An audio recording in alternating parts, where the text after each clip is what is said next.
Hello, everyone. I'm happy to see everyone. My name is Antoine Hunter, also known as Purple Fire Crow. I hope you all are feeling good. I know this week, people are getting ready for the holidays. People are being, taking a break from school, taking a break from work. The winter is approaching. Now, what is today? November 23rd, Tuesday, 2021. I'm thoroughly excited for our guest this evening. She's an incredible person. But before I go and invite her on, I'm going to invite the interpreters. Hello. This is this is Jay, and we have Kaylee.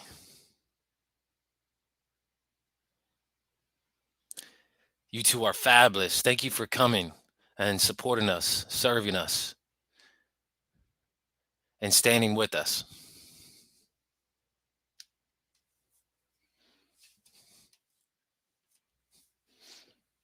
They are beautiful people.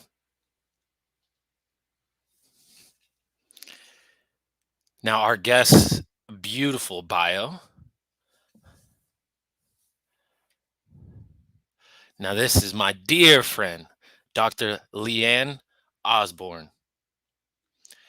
She embraces every untold story from the marginalized communities.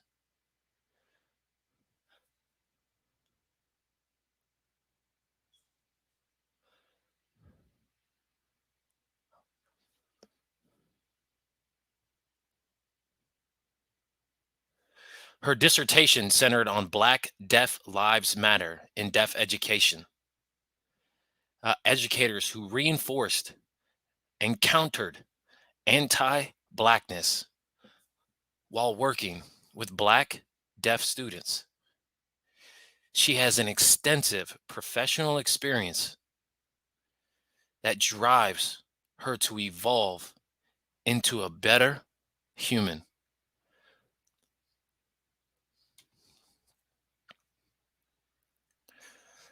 Particularly with Buddhist philosophy as her way of living, working with Black and brown deaf students. She loves making sure that their beautiful existence matters, and to ensure that such luminosity within them, and it requires compassion, love, and warmth to be fully present in any institution of a dark history. So I want to please give a warm welcome to Miss Liann Osborne. Wow, we got you here.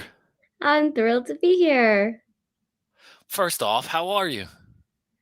I'm doing amazing. Especially being here with you tonight, Antoine. I'm excited that you're here on Deaf Woke. I think people are sleeping. It's time to wake them up. Now, let's get right into, were you born deaf? Mhm. It's actually an interesting story. My oldest sibling was hearing, and became deaf when they were 2. My baby sister became hard of hearing at the age of 12, and my brother is hearing. So we haven't been able to figure out if it's genetic or if it's 1 or 2 cousins in my distant family. We're trying to figure out where the genetics for deafness in our family came from.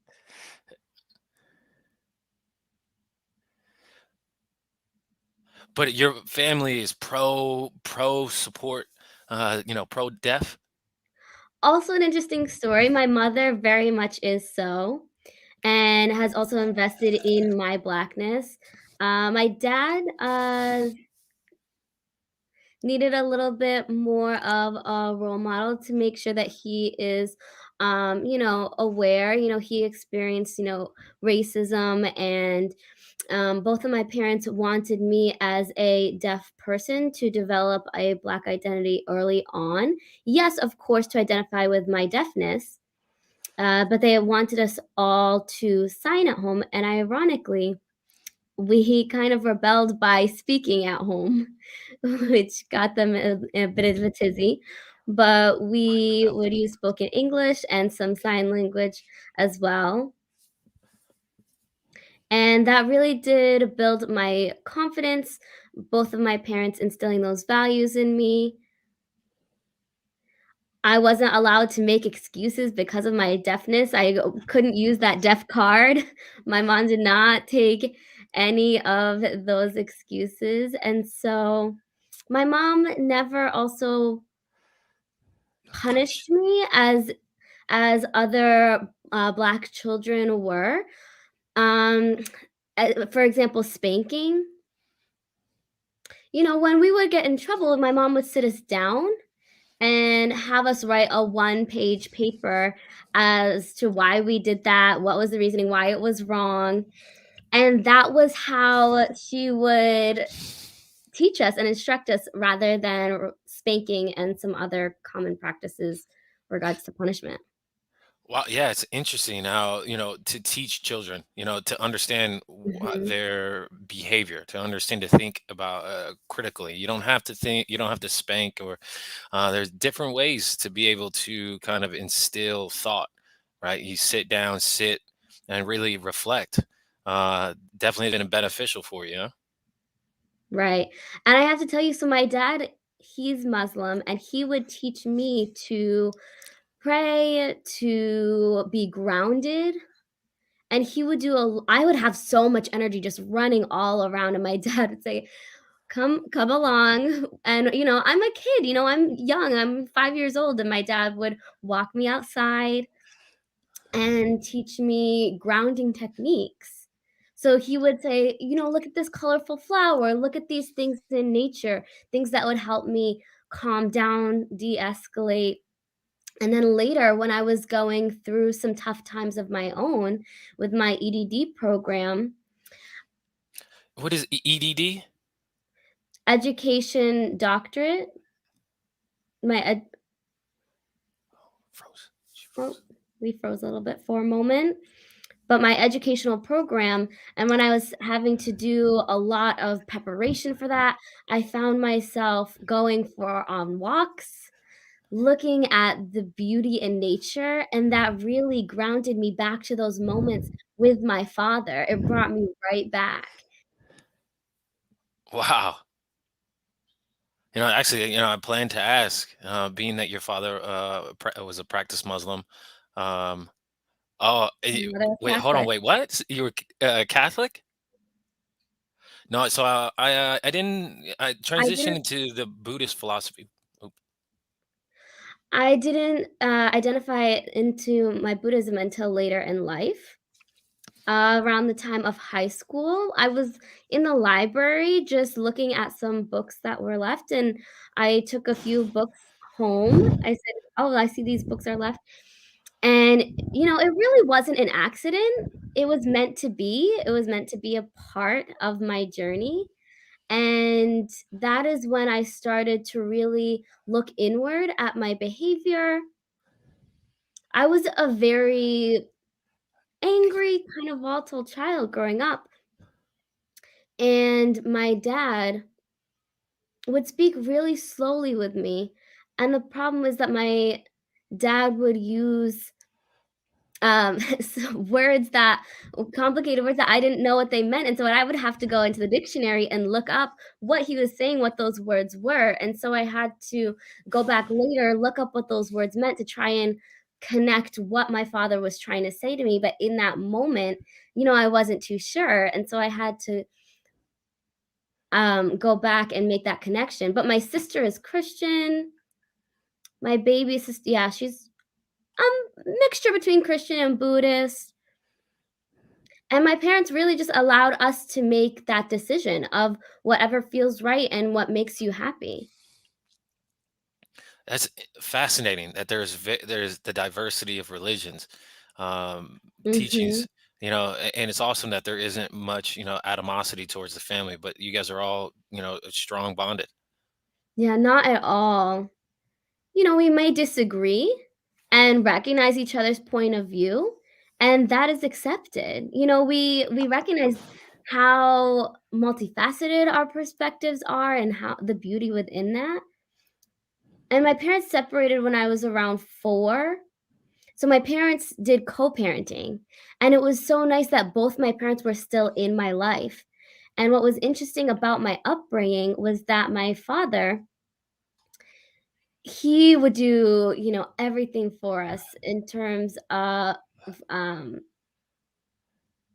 he would walk 10 miles just to make sure that we were provided for, that we had everything that we needed. I If I mean, catch anything these. and everything. And I have that memory so strong within me, with the household that I grew up. He showed his love in a different way. He never said, "I love you." He didn't. But what was interesting is that he would send letters just, "I'm thinking about you. I care about you." But I had to talk to my mom and ask, "Why doesn't dad ever say, 'I love you'?" And she said that he did. You just didn't realize it because it's not in those specific words, it's in a different way.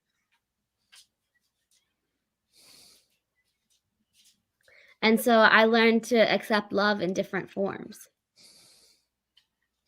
Yeah, love is different. The simple things like "How are you?" Is equivalent to can be equivalent to Exactly, "I love you." Asking "How you doing? Are you all right? You okay?" So, oh yeah, so you just equated that, love can be asked and showed in different ways.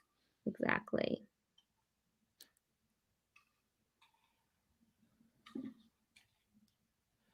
I mean, you're involved in all sorts of facets. You're, at California School for the Deaf in Fremont, and you are a strong advocate and a passion for deaf students, and definitely encouraging in trying to raise Black students. And so you found that kind of passion at a young age, and that identity as a Black uh, deaf woman that has propelled you. And what you're doing, it's rare, yeah. I didn't learn that until later, though. I didn't even honestly realize that we were all Black kids until the neighbors that I grew up around. One day I noticed that there were 1 or 2 kids that would repeatedly come over to my house, and one day I was like, "Mom, why do they keep coming over?" And my mom said, "The parents are having, domestic violence problems within their home, and we need to be available to protect them." And so my mom said, "Fix your face." And I said, "Oh, oh, okay, alright, Imma fix my face and keep going." But when I asked, "Why do they keep coming over, and Why are there police constantly present? My mom wanted us to stay kids. She It's wanted us to have ridiculous. a childhood, and they didn't have that luxury. I didn't understand what domestic violence was at that time. I didn't know what it looked like. I didn't know that it could be physical, mental, verbal. I had no clue until I went into college. And that's when I started to realize what that looked like. And I saw, abuse happen. And that was a shock to me.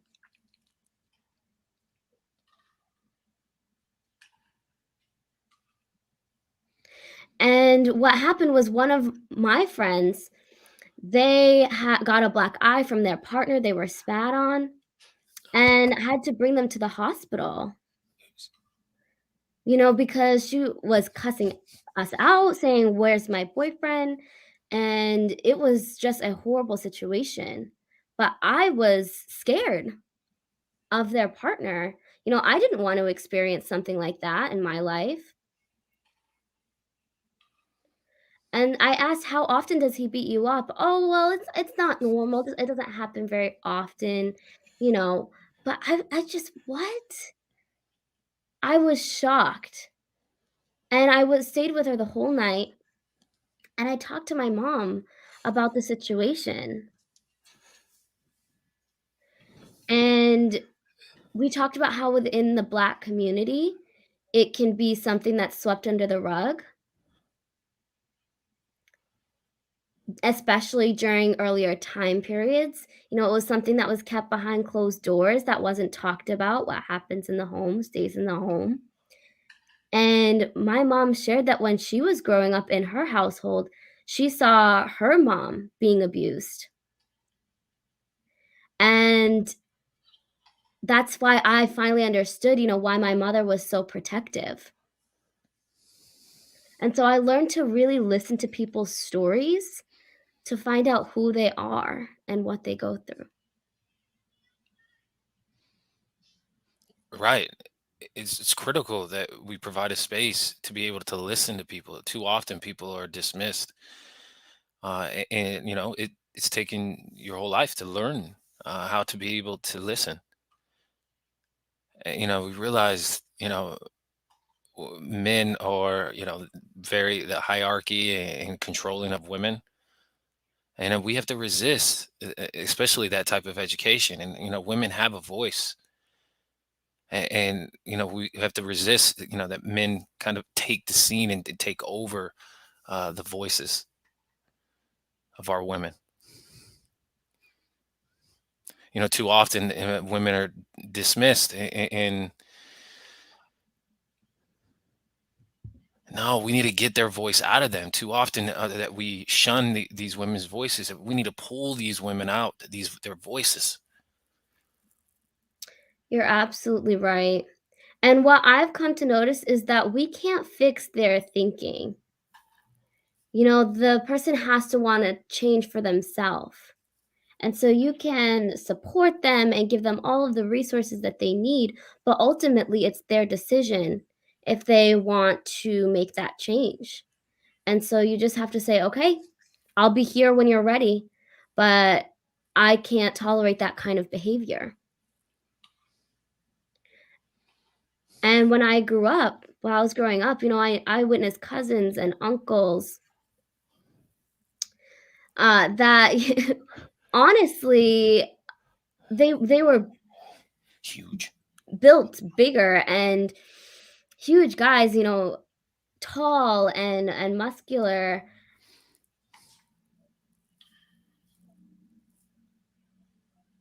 And when I grew up, I had a conversation with my uncle, and he finally realized that men will see you Piece of meat. as a piece of meat. My uncle had this conversation with me about how men will objectify you and just look solely at your body as something to objectify. And that's not something that's communicated to you as a child. But my uncle said, "Look, when you are dating, if someone touches you, makes you uncomfortable, That is absolutely not appropriate. And I unfortunately had to learn the tough way. I had to make my own mistakes of things that I shouldn't do, and, later looking back, my uncle was right.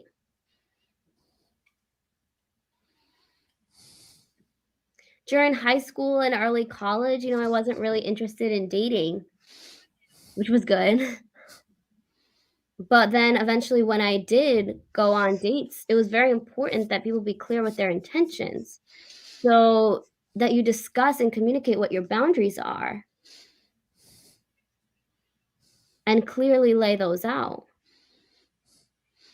Know things that you can live and Yep. can't live without. Discuss if it's, a monogamous relationship or not.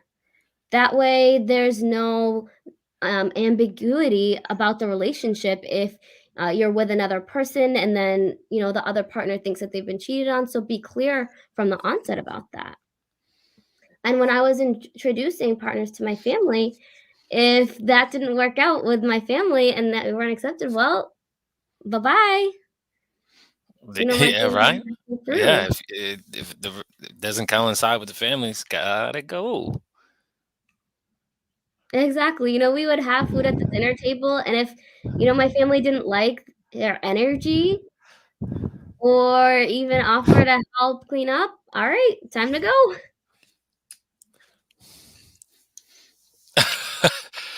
That's a good hint, Mhm. time to go. And that's the perfect time to see if it's gonna work out. If somebody Exactly, tries to tell you run, that's the key word, run, run. run, go out the side door. That's incredible that you had that support system. Understood how to protect yourself, speak up for yourself. Unfortunately, it's pretty common that people don't know how to be able to have the capacity to speak up for this themselves. Or when they get to college,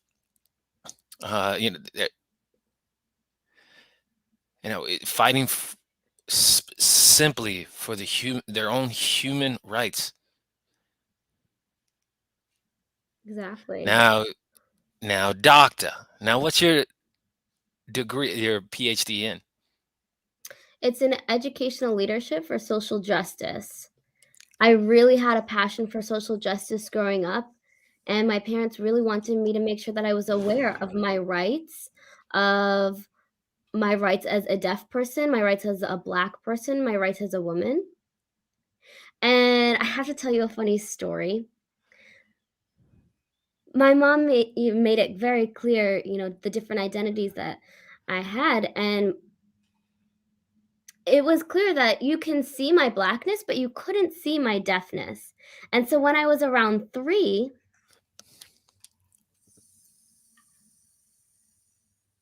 my parents had a talk with me of, "You have visible identities, but you also have, internal cultural identities." And so I grew up and maybe when I was 1 or 2, I had access to those discussions, but I wanted to do my own thing. I wanted to play and be a child. But when I grew up, I learned to appreciate that kind of dialogue and what that instilled in me as a child. Yeah, the more information you have, the more power you have.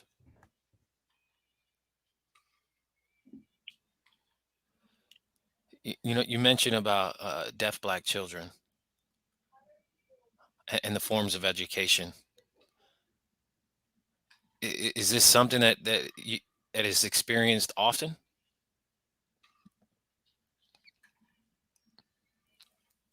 Well, remember that my bio said that I love to listen to untold stories. And that's exactly the reason why I love working with Black and Brown students. Their identity, their culture, their language, that is missing from the curriculum.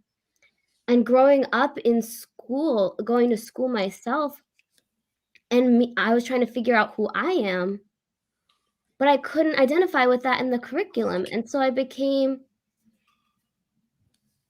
a person that would work with those students in the K through 12 system. And it has been so beautiful to see their energy, their smile just illuminate, and their conversations that they have with one another. It's wonderful to witness. It's really important that we emphasize that Black, deaf children matter. They need to hear that on repeat over and over and over again from preschool to graduation and beyond. That they matter, that they are beautiful. So often it's pull up your pants, hurry up, do this, do that, and you're just focused on the outer appearance rather than the beauty that they present.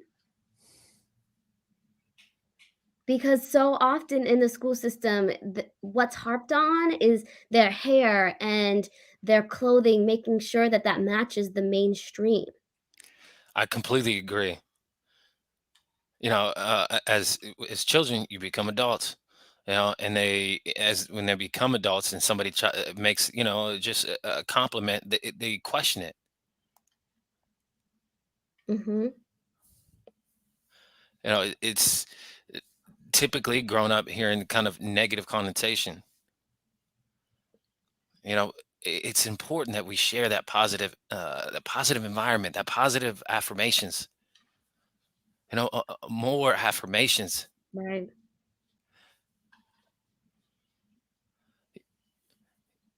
Something like, oh, you changed your color of your hair. It's purple. Oh, it's beautiful. Oh, supporting the super creativity. I've heard there's some comments that somebody I heard told me that you love drawing. Yes, and I am so shy about it. I definitely hide my artistic expressions in my private room, and if people try and look at it, "Excuse me, no, this is mine, this is mine." And it's my way of expressing myself, and so I'm very private about it. It shows my deepest, most private thoughts. And I mentioned earlier that I'm an open book, but at the same time, I'm very private. It's a complex that I have. And my daughter is the same way. She's picked up on my artistic skills, so that makes me very happy. But I also wanted to mention that we often forget that Tragedy. we Tragedy. often forget that children Experience tragedy. experience so much harm. Tragedy. And when I was a young girl, I was my mother and I had a conversation because my mother was so focused on my work as a child of, "Oh, it's so beautiful. Oh, it's wonderful." But then I felt bad for that person who later when I was dating, the attitude that they projected onto me.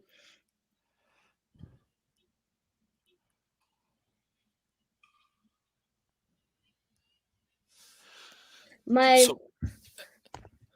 So the story, so I was talking to a mother whose son, who's was identified as being transgender.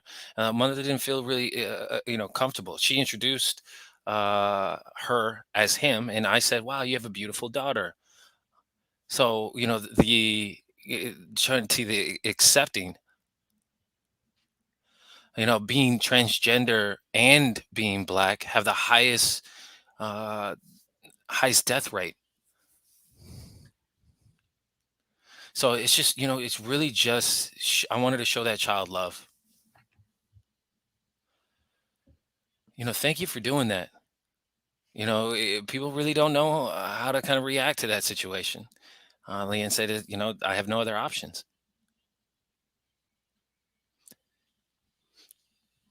Life is short. We just got to support each other. Exactly. many trans LGBT community, these identities, you know, we don't want to get have these people feel like they're removed from the world. When I grew up and I, came out that, I'm an artist, I'm deaf, I felt as if, I had no place in the world. I felt that I didn't feel as if I had a place in the world. And maybe the LGBT community understands the exact that, they at times don't feel like they don't have a place in the world, right? Accepting their identity is the first step in having them feel like they have a place in the world. And I think that we forget to get out of our own world sometimes. I have to remind myself daily, Leanne, what are we going to do today that will be mindful, that will make sure that I am grounded, that will put me in a place that I can support even just one person? Because if I am off centered, if I am not balanced, then I can cause harm. And then I need to keep my mouth and my hands quiet. I need to be cautious of what's happening around me. And my favorite part is that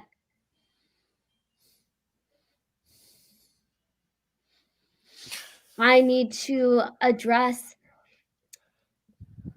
and make sure that I'm ready before I approach a dialogue. And if I am not ready, I need to keep that in the back of my mind and really put myself in a place that I am. This is maybe people don't know how to be able to express themselves. That's why they enter assessment. Kind of being tolerant, waiting, being patient, and about just being in line with one another. My journey. When people ask me, sometimes I'm not sure how to explain it yet.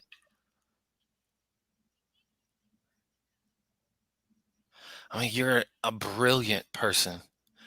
Who is your role model? Oh, that would definitely be my parents for sure. My family, my ancestors, I would not be who I am without them. I would not be who I am today without my grandparents, without their words of wisdom, without the power that they have passed down. I would not be who I am without my family.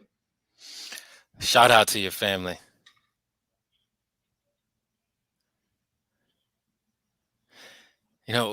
Having different role models,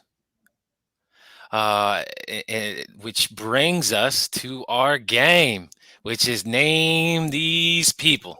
Oh god. Oh, I suck at this game.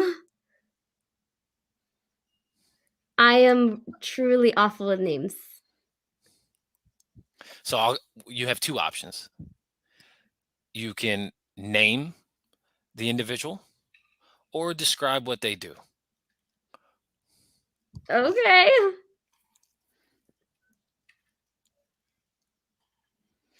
I'll provide a visual description and then I'll ask you who it is. All right.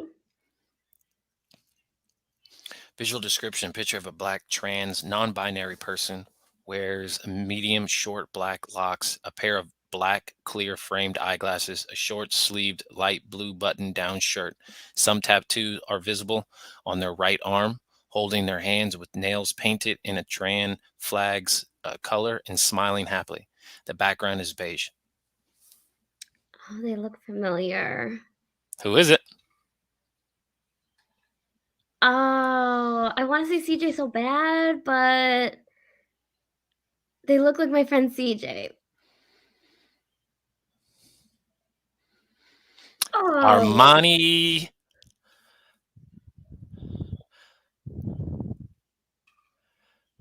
Amani um, Lawrence. Amani was on an earlier episode. Armani is deaf, San Diego, California native, is an activist for the deaf community and providing services and accessibility, including deaf members in trans community. Their pronouns are they and them. Oh, I'd like to meet her.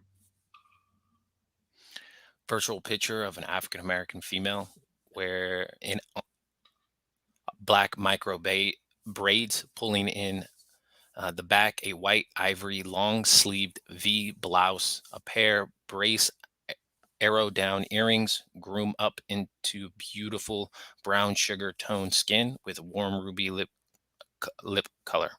Who is she? Okay, I'm gonna give one of two. I would say either Ebony or Essence Magazine. I think that she was in one of those and might have left. Yeah, okay, Susan Taylor. Ah, miss her. It resides is a New York native, American editor, writer, and journalist. Sue's well known to be served as an editor in chief of Essence, a popular magazine from 1981 through 2000. Have you met her? Oh, I've met her. I've met her. Oh, I want to. I want to. She wrote in Essence back in the day as an edit. Oh, she was one of the best editorial um magazine editors out there. Visual Oh, description: Wawa. picture of a male African American rests Oh, his this isn't left Wawa. arm on a brown box. He has black, long, wavy locks. Who is he? Oh, it's not Wawa. The other. Oh, They are best friends, though. he just came recently.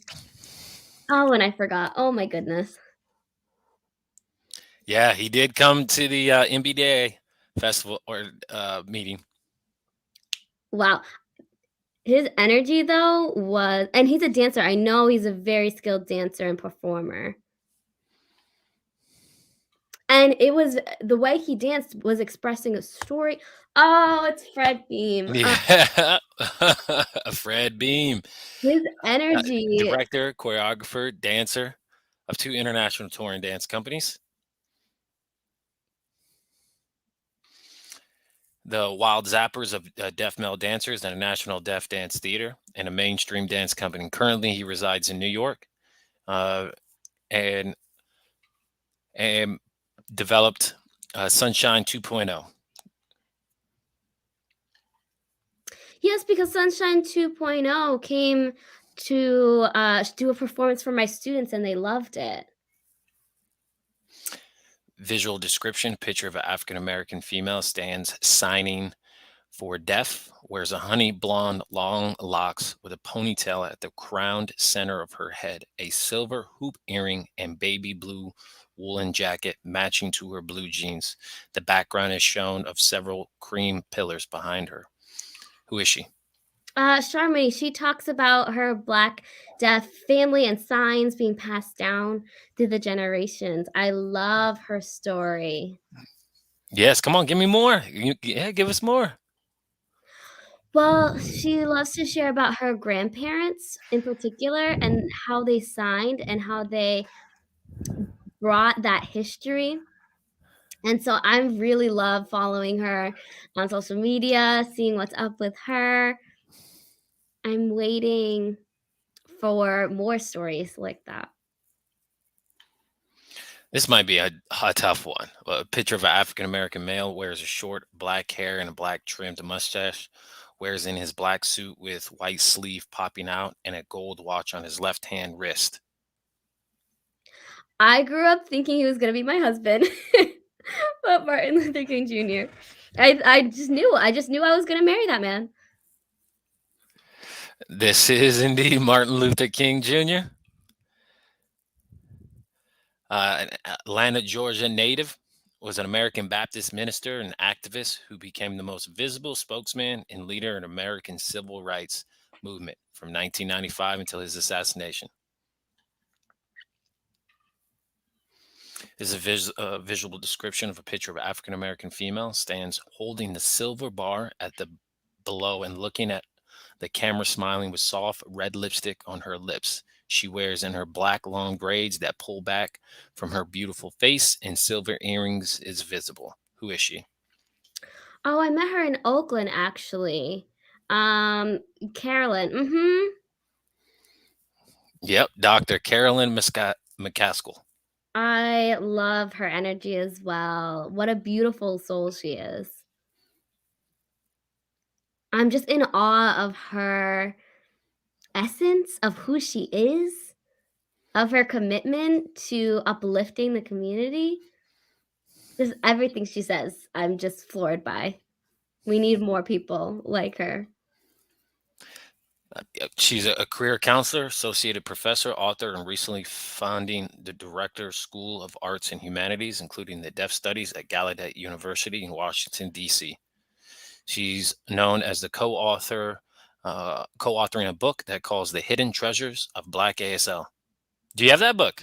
I do own it, and I lent it to 2 of my Black students about 3 years ago, and I haven't received it back, and I am begging them to give it back. I told them, "I know where you live, please, I need that book back."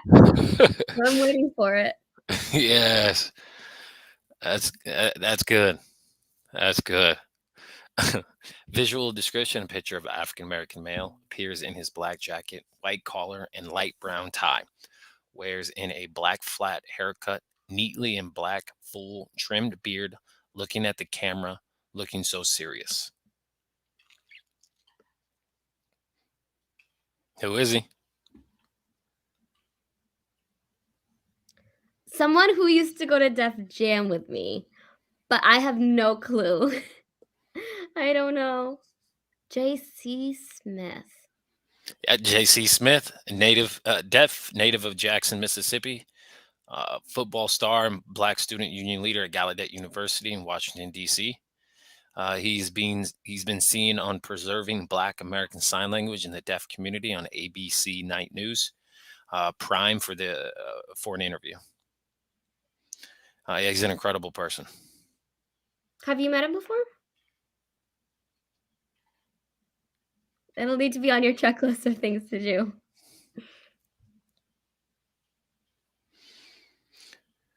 A visual picture of an African American female has a soft brown curly afro, wears in a long sleeved V blouse with a long gold chain necklace that matches to her other gold jewelry. The ring, bracelets, glances from the camera with the right hand holds her right side face. Who is she? She looks familiar, but I forgot her name. Oh, and it's Ruby. Ruby Bridges. She's incredible. Mississippi native. It's funny because when my mom had me and I was a little girl, um, we were around the same age. Yep, she's an activist, very active in the community.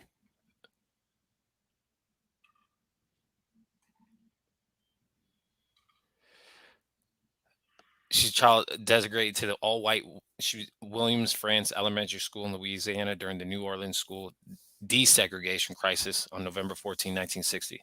Today, Ruby is the chair of the Ruby Bridges Foundation, which she formed in 1999 to promote the values of tolerance, respect, and appreciation of all differences.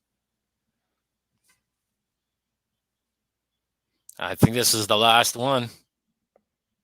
Oh, my mom would kill me if I got this name wrong. Visual description: a picture of an African American male has a bald head, wears a handsomely black suit with a white collar and sharply black tie. Who is he? He recently passed away, and his last name is Lewis. Okay, whew! I knew my mama was gonna kill me if I didn't get that name right. I knew it. 'Cause my mama has a history. Yes. What you know about John Lewis? Well, it's interesting, we learned, he had a deaf brother, and I had no idea. But it's in his book, he briefly about he had a brother who couldn't hear, and I was shocked to learn that information, and I know that he marched with Martin Luther King, regarding, civil rights. My mom spoke very highly of him, and that's why I could not forget his name. You passed. Yeah. Woo! Obviously, clearly, you know a lot. Now, I don't want to take too much of your time. I think this is the Mhm. segment of our show where we give the audience the chance to ask you a few questions. All right, audience, this is the time. Go ahead and ask Dr. Liann Osborne anything. Go ahead and put your questions in the chat box. So what I will do is I will read the questions and you can answer them. There's already a question. The question is, what state is she from? Name of her job position again. California! Cali, Born huh? and raised California. But I am a CTE, a career tech educator, and I work at Fremont. Principal. I am the principal there, and I also am a deaf alum from there. Here's a question. I can definitely see strong spirituality in your thoughts, your spiritual ancestors. More of a statement than a question. Untold stories. We all have untold stories. Just waiting to be heard. It's educational, it's interesting, it's helpful to get to know. Question. Can you repeat DDC or DDE relating to education you mentioned earlier? Yes, it's deaf education doctorate, the degree. It took you 6 years, right? Yes, DD. So it's a PhD. And I had to essentially give up my life to chase this PhD. I had to quit my job. I had to lessen some of my familial responsibilities. And I was studying Black Indigenous people of color. There's people who work full time, but who can't afford to go on their journey to receive their PhD. And I was talking to my mother and I thought, I can't do it. But it was actually the best decision that I ever made. I learned so much from my coaching. I absolutely love the guide that I had through my journey. They encouraged me to think more critically. And Dr. G, I just have so much love for Dr. G. Question. California School for the Deaf, Fremont. Okay.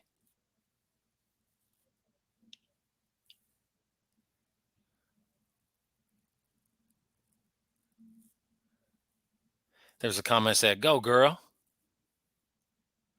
Somebody sent me like a private message. So Black deaf children seems, how's it going through this COVID times? Are they paying more attention? Are they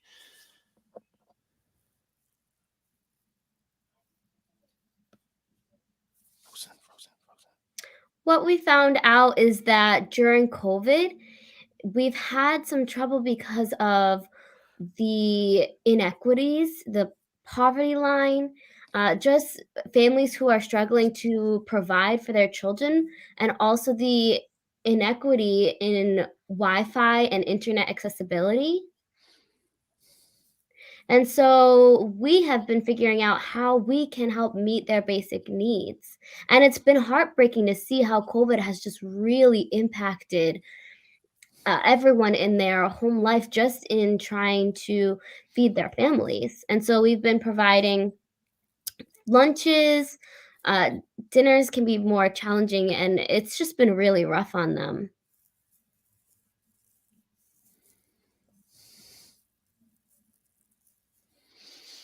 Question. How do you feel about Lead K for all Black, deaf, or hard of hearing students? Do you support or are you not in support? What is your views? I feel that Lead K is very white centered, very white based, and it does not include all children.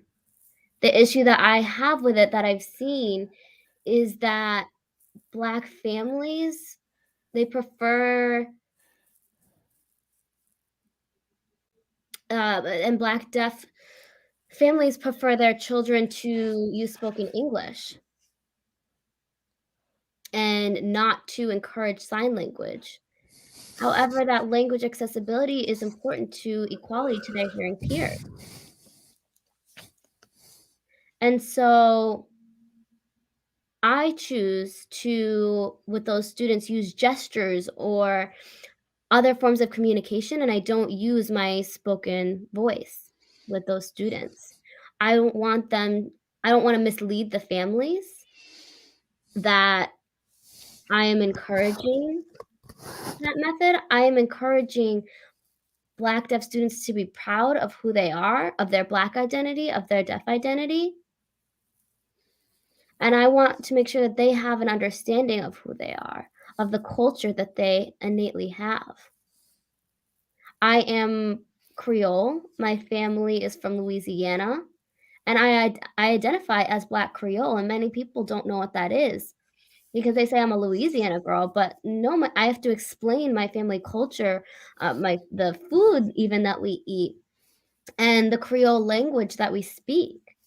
And when I explain that, they finally realize we have a culture, and that is what I'm trying to What? explain for those students who are from Haiti and Japan, Haiti and Jamaica, and, some of these Caribbean countries, and these students are now in Oakland, and I say, "Go home and pick up some more culture and then come back here." It's amazing how sometimes they forget to communicate with their Black deaf children because, if they grow up without having that accessibility, they miss so much of that culture.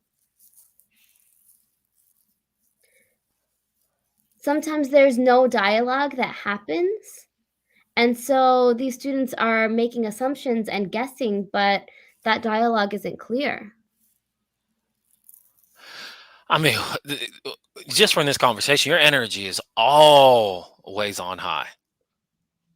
So how do you keep your energy up? What do you do? What do you do to take care of yourself? I have fun. I just have fun. I just moved to, live with my husband, and I'm always laughing about just the silliest things. My family always, mentions that I'm always laughing. I don't take myself too seriously. I let things go, I have fun, I be myself, and I just live authentically.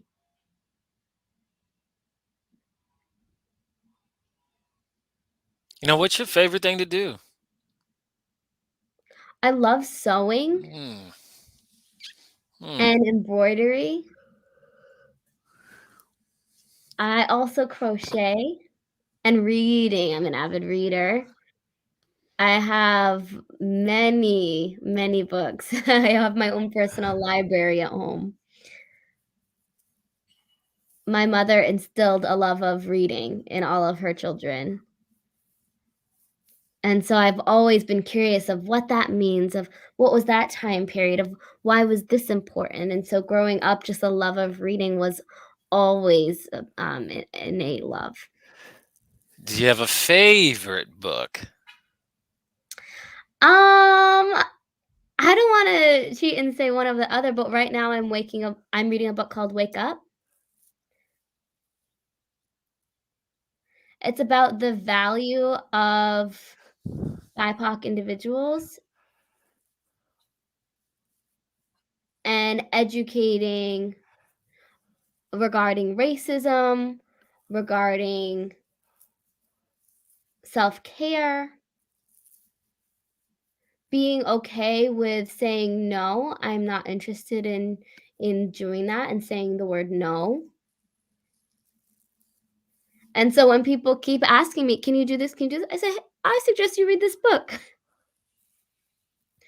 That's the best thing that you can do because it takes a lot of my energy to have to constantly explain myself. And so that can be really, upsetting. I get really uh peeved over that. And so I really just meditate and when I'm tired, I focus on investing my own energy. I mean, it's true. We do need to educate, but people don't realize that even educating somebody can be a trigger. Oh, for sure. To disclose and to educate people about our experiences is not something that is easy. Some days you're not into it today. Maybe you might be feeling right to be able to explain it, and some days you're not. I myself need to work on not Do sweat it. putting myself thin. Do it. It's very important to really focus on your spirit, on your soul, on where you are at. Because when you're so focused on other people, you lose yourself. I agree. Other people say they agree as well. I think it's our last question. I think. Do you have any? Do you have any signs in coral? Creole. Creole. How about what's your favorite food? Ooh, my mom is cooking. I would have to say hot corna. It's a It, very simple dish. Whenever I feel sick, I have to ask mom for the hot tuna, and she'll bring me home some.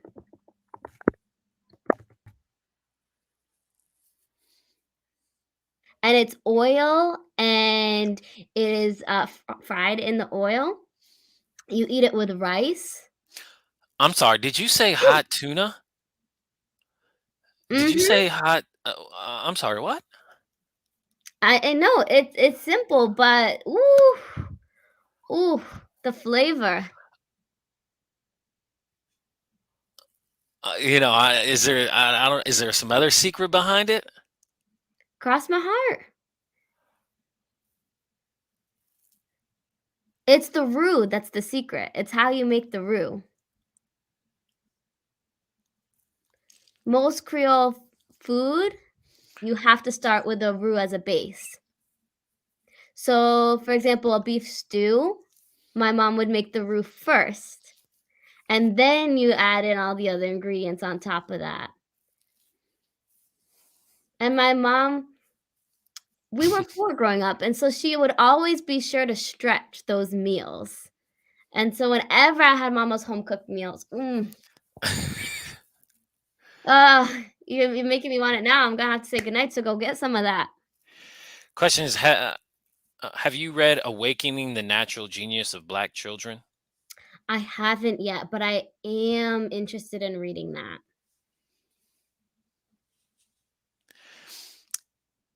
Uh, from Dorothy says, I met so many Creole people, but I'm curious, how many deaf Creole communities down south? I'm not sure. Or is there much difference Well, between Black ASL and I've Creole? seen a lot of black ASL. I'm not sure that it's necessarily different than Creole sign, but I am kinda curious about that. Uh, be- People got hot questions now.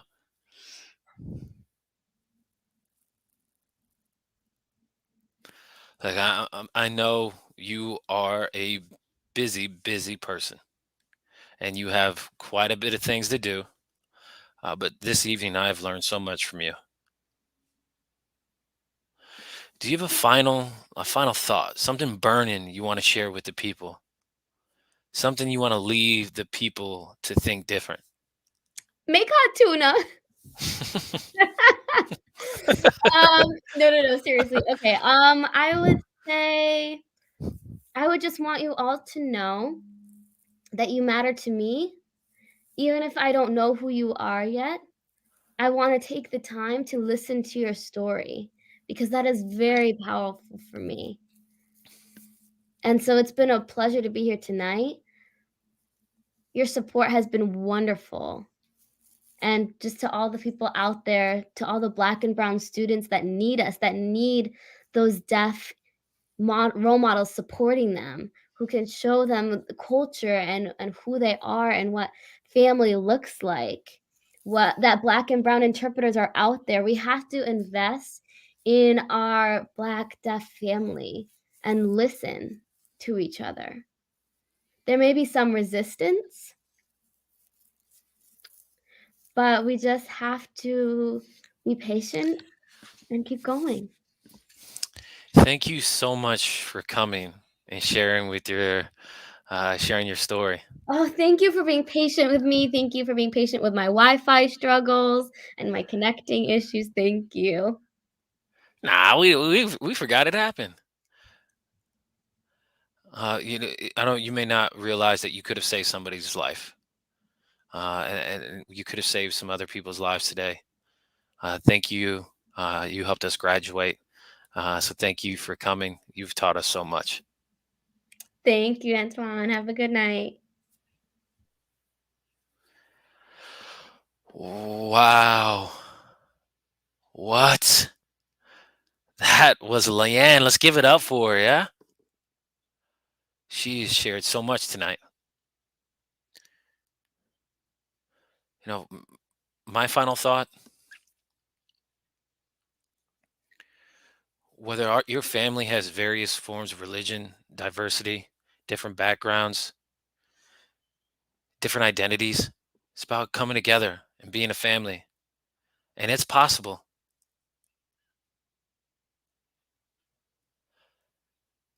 We need to give people, just allow people that you don't need permission to come together. We need to praise each other. We're so used to demeaning one another. We always use negative words. You did something bad. You need to do this better. That becomes ingrained, becomes the fabric of who we are. And what we need to do is change that, change the choices, words. That's great. Great job. Don't stop. You're beautiful. I love your earrings. I love your outfit. I love who you are. It's something that we need to practice. We need to wake up. And this, you know, is deaf woke. If we don't listen to one another's stories like we're at a dinner table, like we're enjoying each other's food,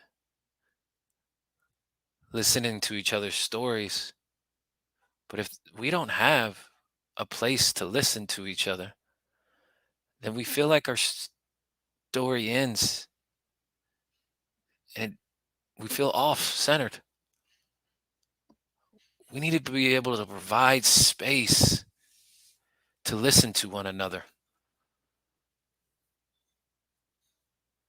Some people, whether like what hearing people say, "Oh, I know how to listen."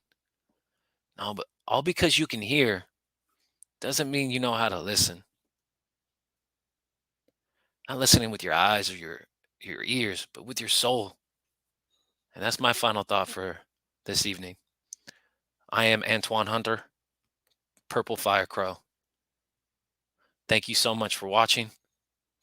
Deaf Woke. Oh, wait. Hold on. I can't forget about you. Thank you for watching. I got to thank Liann. I thank the interpreters. Thank you to Hal Round. Thank you to Drop Labs. I want to thank you to GFTA. And all of you who are watching, you who are watching tonight.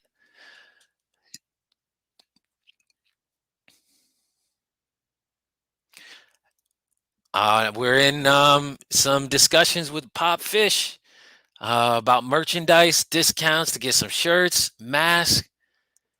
So the discussion is valuable.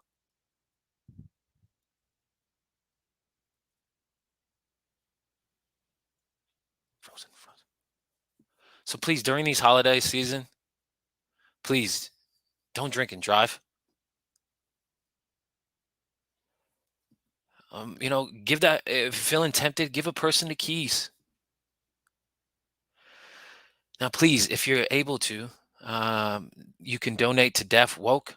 Our website is www.realurbanjazzdance.com. Please, your donations help continue giving the people what they need, like yourself. Did y'all enjoy yourselves? Now, if y'all like this show, please share this video, these episodes, share it with everyone you know. And don't forget to give a little LOL, a little, emojis, hearts, and all. Now, I think I've shared enough. So much love, but peace, love. I'm out. Where's my music at?